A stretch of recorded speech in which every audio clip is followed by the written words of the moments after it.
E as direitas pelo mundo estão entendendo isso. Então, não é só sobre essa lei.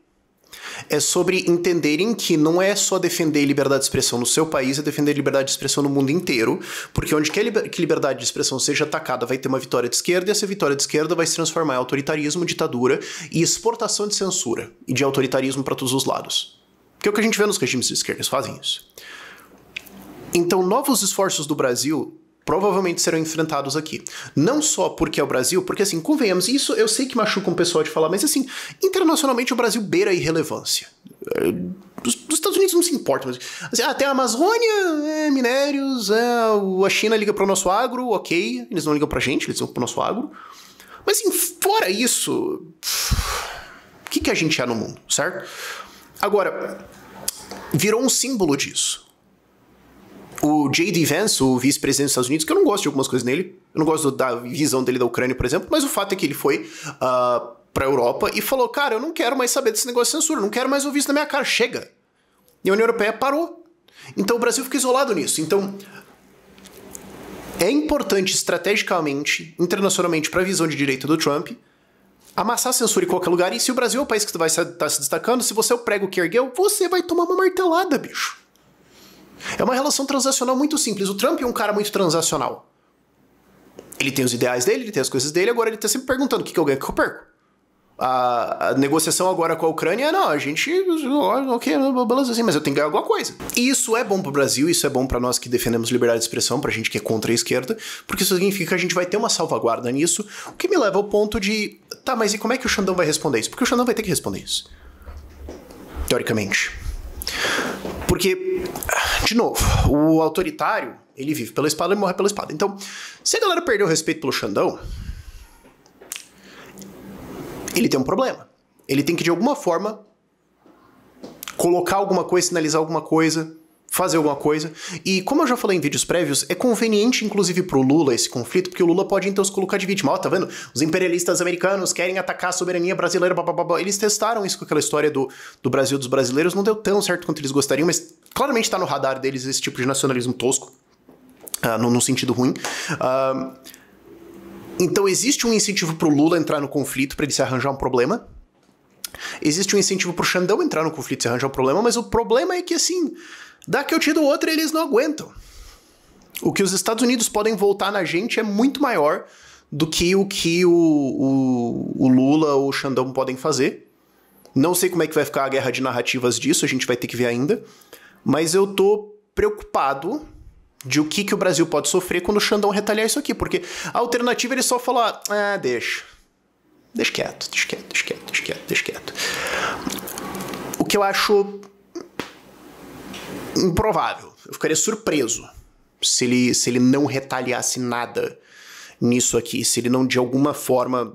E eu não sei, ao longo dos últimos dias teve vários recadinhos que foram passados do STF de puxar o Itamaraty para tentar responder e alguma coisa assim. Não sabemos qual vai ser a resposta aqui, mas de novo vou ficar muito surpreso se o Xandão fizer nada. Agora, para encerrar, tem uma coisa aqui que eu acho que também falou muito e conversa com o vídeo que eu gravei ontem, que eu tava exausto, mas enfim, que é o Jeff Bezos, da Amazon, e também dono do Washington Post, mandou uma nota para os funcionários do Washington Post e falou, olha, deixa eu até ler aqui para vocês. Olha, agora nós vamos defender na nossa coluna de opinião 2 pilares, liberdades individuais, personal liberties, e livre mercado. A gente vai cobrir outros tópicos, claro, mas visões opostas a esses 2 pilares vão ser publicadas por outros, ou seja, não na minha casa. Eu vou lá, antigamente, né, um jornal, especialmente quando era um monopólio local, tinha importância, né, podia ser visto como a importância de ter o serviço de levar aos leitores várias visões diferentes. Hoje a internet faz isso. E eu sou pela América e eu sou da América e pela América e com orgulho, e o nosso país não chegou aqui sendo típico. Boa parte do sucesso dos Estados Unidos foi por causa da liberdade econômica e liberdade no campo econômico e em todos os outros. Liberdade ética, ela minimiza a coerção, e prática, ela gera criatividade, invenção e prosperidade. Eu ofereci ao editor, em resumo aqui, eu ofereci ao editor, vamos fazer isso, o editor falou, eu demiti o cara e estou procurando outro. Eu estou confiante de que livre mercado e liberdades individuais são certas para os Estados Unidos, para a América, e eu acho que esses pontos estão subservidos no atual mercado de ideias e de opiniões. E eu estou empolgado para que a gente ocupe esse espaço. Então, basicamente, o Washington Post agora vai defender liberdade. O Jeff Bezos é um libertário?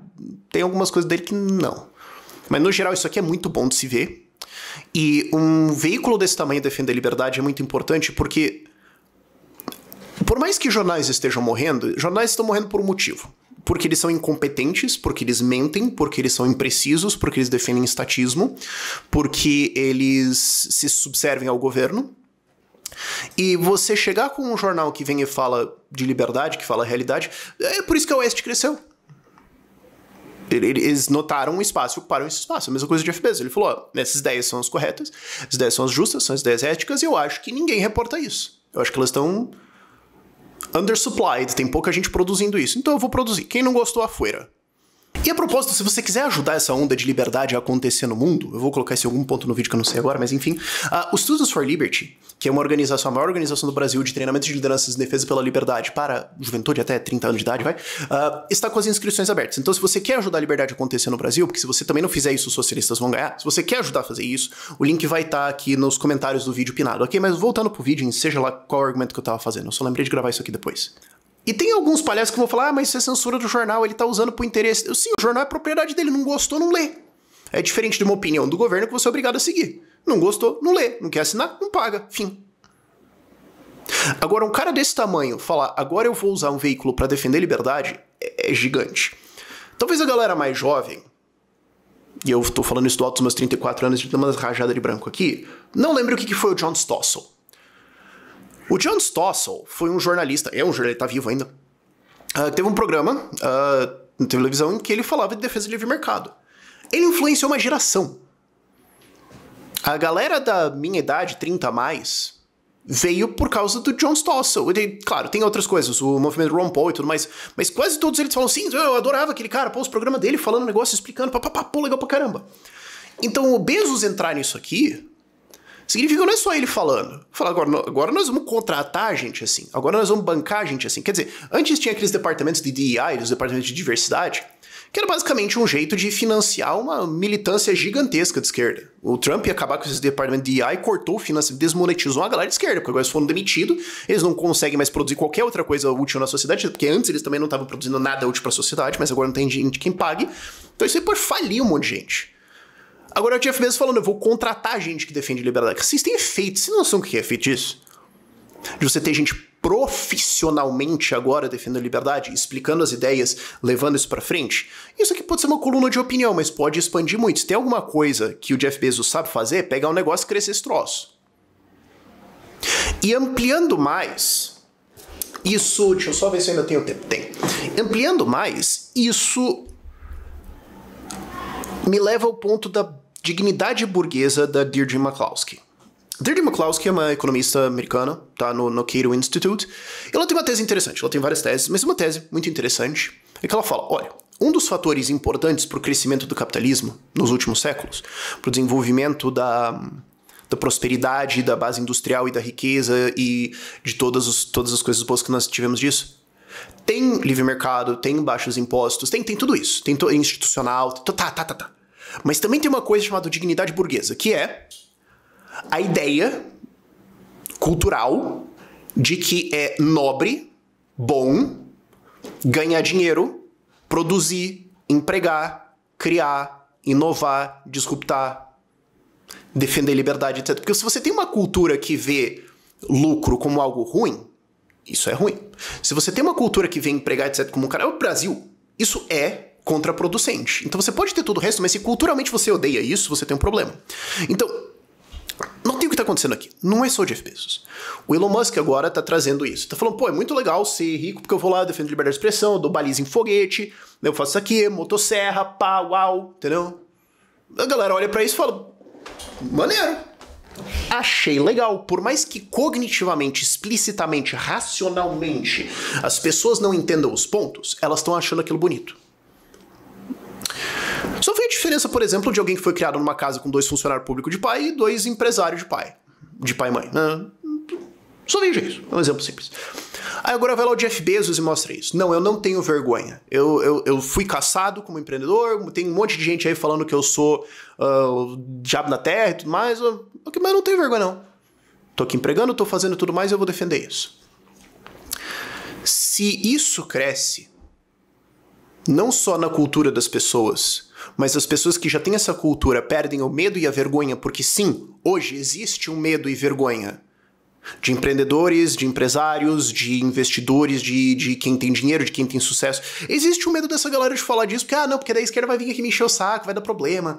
Então eu não vou falar de política no meu canal, não vou me envolver nisso, porque daí, parte da minha clientela não vai gostar e tudo mais. Então isso existe. E existe também uma perseguição política disso. Campanha, exemplo simples. Se você é um empresário e doa pra campanha de algum oponente político do governador, do poder vigente e tudo mais, vai aparecer uma horda de orques fiscais na sua empresa te multando até você falir.